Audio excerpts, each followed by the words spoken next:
Assalamualaikum warahmatullahi wabarakatuh, Sobat Keuangan. Saya Heri Bambang Santoso dari SMK Negeri 2 Balikpapan. Pada kesempatan kali ini, saya akan membahas tentang laporan arus kas PT Jaya Tama paket 2 soal UKK akuntansi tahun 2022. Nah, Sobat Keuangan, data apa yang diperlukan dalam rangka menyusun laporan arus kas ini? Jadi ini adalah video part ketiga ya. Sebelumnya ada video part 1 tentang laporan laba rugi, kemudian part kedua tentang laporan laba ditahan dan laporan neraca. Nah, di part 3 ini saya akan coba membahas tentang laporan arus kas atau cash flow dengan metode langsung. Nah, untuk menyusun laporan kas metode langsung ini, Sobat Keuangan perlu dipahami ya, data yang diperlukan adalah dari jurnal penerimaan kas, kemudian jurnal pengeluaran kas, dan ayat jurnal penyesuaian ya, Sobat Keuangan. Nah, bagaimana menyusunnya? Perhatikan baik-baik ya, Sobat Keuangan. Yang pertama adalah, jadi dalam menyusun laporan arus kas itu ada 3 komponen penting ya, Sobat Keuangan. Yang pertama adalah arus kas dari aktivitas operasi. Nah, yang kedua arus kas dari aktivitas investasi, dan yang ketiga adalah arus kas dari aktivitas pendanaan atau financing. Nah, arus kas dari aktivitas operasi ini ada penambahan ya, penambahannya dari mana dan nanti penurunannya dari mana atau pengurangannya.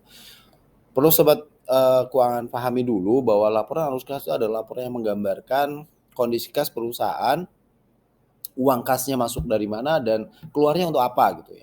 Jadi arus kas ini, laporan arus kas ini penting sekali ya bagi perusahaan, khususnya untuk kebutuhan kreditor dan investor gitu. Karena dari sinilah kreditor dan investor bisa melihat sehat atau tidaknya perusahaan tersebut gitu ya. Jika penerimaannya lebih besar daripada pengeluarannya, itu bisa dikategorikan perusahaan dalam keadaan sehat gitu ya. Kasnya sehat gitu ya. Kemudian kalau misalnya pengeluarannya ternyata lebih besar nih dari penerimaan kasnya, berarti kondisi perusahaan tuh sedang kurang sehat atau tidak sehat gitu ya. Nah, itu Sobat Keuangan. Nah, di arus kas aktivitas operasi ini ada penambah ya. Penambahnya kita bisa lihat, jadi penerimaan piutang dagang itu sebesar 950.767.125 ya. Diperoleh dari di sini. Dari sini ya angkanya, Sobat Keuangan. Nilai piutang yang diterima dari toko Armida, toko Lavender, toko Marvelo, dan ada toko Lavender lagi ya. Nah, ini totalnya adalah Rp950.767.125. Itu total penerimaan piutang. Kemudian ada penerimaan piutang karyawan 1.875.000. Itu untuk penerimaan dari piutang karyawan. Sehingga total penerimaannya adalah Rp952.642.125. Kita lanjut ya Sobat Keuangan. Nah, di sini kita langsung masukkan arus kas dari aktivitas operasi, pengurangnya kemana saja. Jadi uangnya dipakai untuk apa aja sih? Yang pertama adalah untuk pembayaran utang dagang ya sebesar Rp884.108.500.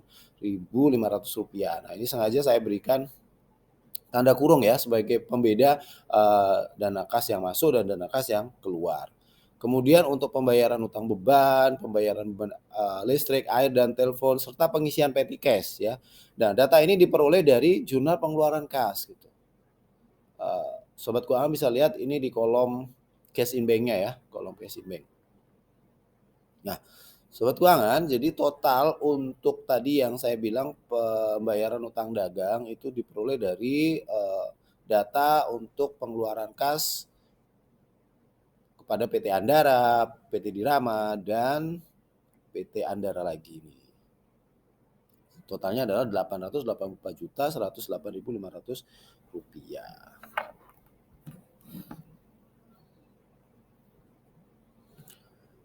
Nah, Sobat Keuangan, kita lanjutkan ya.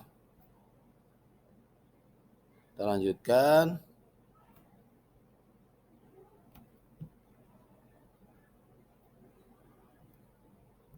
Kita lanjutkan sobat keuangan. Jadi ini tadi berikutnya adalah arus kas dari aktivitas investasi. Jadi tadi sebelumnya ada di aktivitas operasi ada penambah dan pengurang sehingga dikurangkan nih uang yang masuk dan uang yang keluar sehingga ketemulah ada penambahan kas dari aktivitas operasi sebesar 30.664.825 rupiah. Nah, untuk aktivitas kas dari investasi tidak ada karena tidak ada penjualan aset ataupun pembelian aset.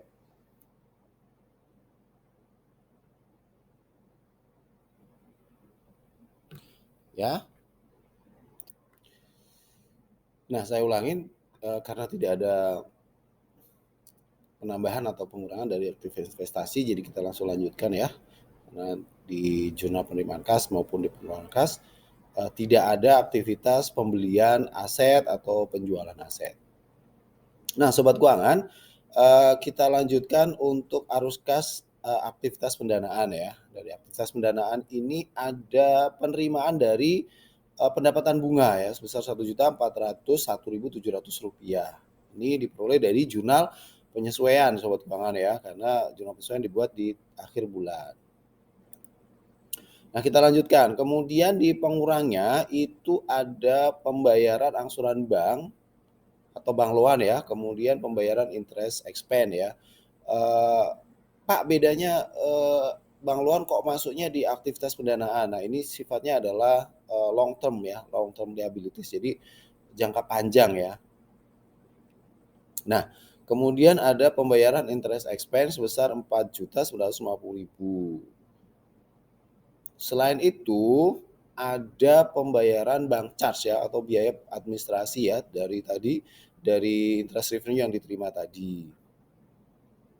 Sehingga kita hitung, kita jumlah, ternyata ada penurunan kas dari aktivitas investasi. Ini bukan investasi ya, tapi pendanaan ya. Bapak ulangin, ini koreksinya adalah ada penurunan kas dari aktivitas pendanaan sebesar 12.609.000 ya. Sehingga tadi dari aktivitas operasi ini ada kenaikan, kemudian di aktivitas pendanaan ini ada penurunan sehingga bisa disimpulkan masih terjadi kenaikan kas dari aktivitas arus kas sebesar Rp18.055.875.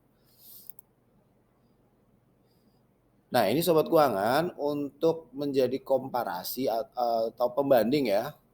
Jadi nilai tadi setelah kita menghitung kenaikan kas dari aktivitas arus kas sebesar Rp18.055.875 tadi, kita masukkan saldo kas awal periode tanggal 1 Desember ya sobat keuangan, ada Rp875.721.100 Ini kemudian ditambah dengan 18 juta tadi, Rp18.055.875, sehingga saldo kas akhir periode 31 Desember sebesar Rp893.776.975, sama dengan nilainya yang ada di neraca lajur 31 Desember 2021. Jadi kalau hasilnya sama, ini berarti arus kas sobat keuangan sudah dinyatakan sesuai atau benar gitu ya. Nah, itu saja sobat keuangan pada video kali ini tentang pembahasan arus kas PT Jaya Tama paket 2 soal UKK akuntansi tahun 2022. Mudah-mudahan video ini bermanfaat buat sobat keuangan semua, khususnya buat anak-anak Bapak di SMK Negeri 2 Balikpapan yang sebentar lagi akan menghadapi uji kompetensi kalian. Mudah-mudahan video ini dapat membantu menjadi referensi belajar dari rumah karena memang pembelajaran dilakukan secara jarak jauh atau daring. Oke. Itu saja sobat keuangan, saya Heri Bambang Santoso, kurang lebihnya mohon maaf. Assalamualaikum warahmatullahi wabarakatuh.